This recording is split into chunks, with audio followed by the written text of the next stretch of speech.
Hello and welcome to Lavneesh sir की class. आज की ये शिक्षा निदेशालय राष्ट्रीय राजधानी क्षेत्र दिल्ली की वर्कशीट नंबर 11 जो कि कक्षा 8वीं के विद्यार्थियों के लिए है, यह ली गई है हिंदी विषय से। और आज इसमें हम फिर से एक बार पाठ लाख की चूड़ियां का अगला भाग पढ़ेंगे। तो चलिए बिना समय गवाए शुरुआत करते हैं मेरे साथ और समझने की कोशिश करते हैं। प्यारे बच्चों, आज हम आपकी पाठ्य पुस्तक वसंत से पाठ लाख की चूड़ियां, जिसके लेखक हैं कामतानाथ, उसका अंतिम भाग पढ़ेंगे और समझेंगे। कहानी को आप एक बार में ही अपनी पुस्तक से पूरी भी पढ़ सकते हैं, लेकिन भागों में पढ़ने से ये होता है कि हमें अच्छे से समझ में भी आता है, जैसा कि इस वर्कशीट के माध्यम से हम समझ भी रहे हैं। तो चलिए देखते हैं एक बार कि आज का ये अंतिम भाग हमें क्या सिखाता है। नहीं काका, आम तो इस साल बहुत खाए हैं। वाह वाह, बिना आम खिलाए कैसे जाने दूंगा तुमको। मैं चुप हो गया।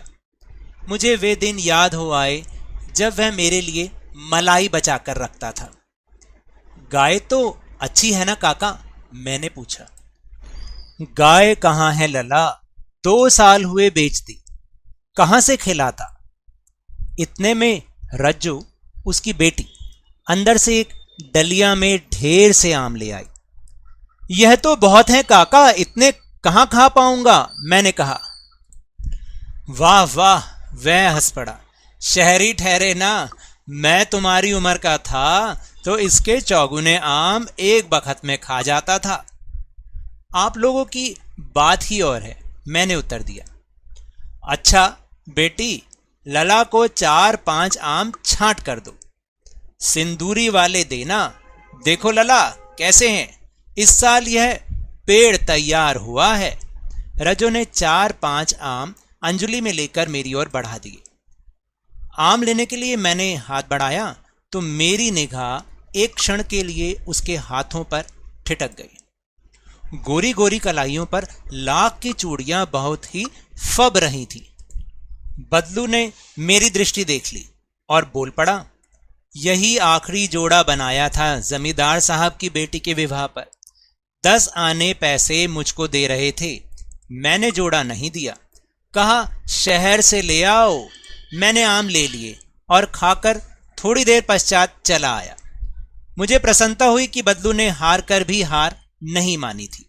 उसका व्यक्तित्व कांच की चूड़ियों जैसा न था कि आसानी से टूट जाए। तो देखा आपने कि किस तरह से बदलू ने अपने जीवन में बदलाव तो लाया लेकिन हार नहीं मानी। आशा है कि कहानी के इस भाग को पढ़कर आपको मजा आया होगा। आइए इस भाग पर आधारित कुछ वस्तुनिष्ठ प्रश्नों के उत्तर खोजने की कोशिश करते हैं। आम, सेब, चॉकलेट या मिठाई? तो सही उत्तर है आम। आम दिए थे ना, ऊपर हमने अभी समझा है। फिर है बदलू ने लाख की चूड़ियों का अंतिम जोड़ा किसके लिए बनाया था? लेखक की बहन के लिए, जमींदार की बेटी के लिए, रज्जो के लिए या अपनी पत्नी के लिए? तो सही उत्तर है जमींदार की बेटी के लिए, लेकिन उसको बेचा नहीं था क्योंकि वो उसके बहुत कम पैसे दे रहा था। फिर इसके बाद है निम्नलिखित प्रश्नों के उत्तर दीजिए। बदलू को गाय क्यों बेचनी पड़ी? देखिए, बदलू को गाय इसलिए बेचनी पड़ी क्योंकि उसके पास उसको खिलाने के लिए कुछ था ही नहीं, था उसके पास, इसलिए उसने उसको बेच दिया।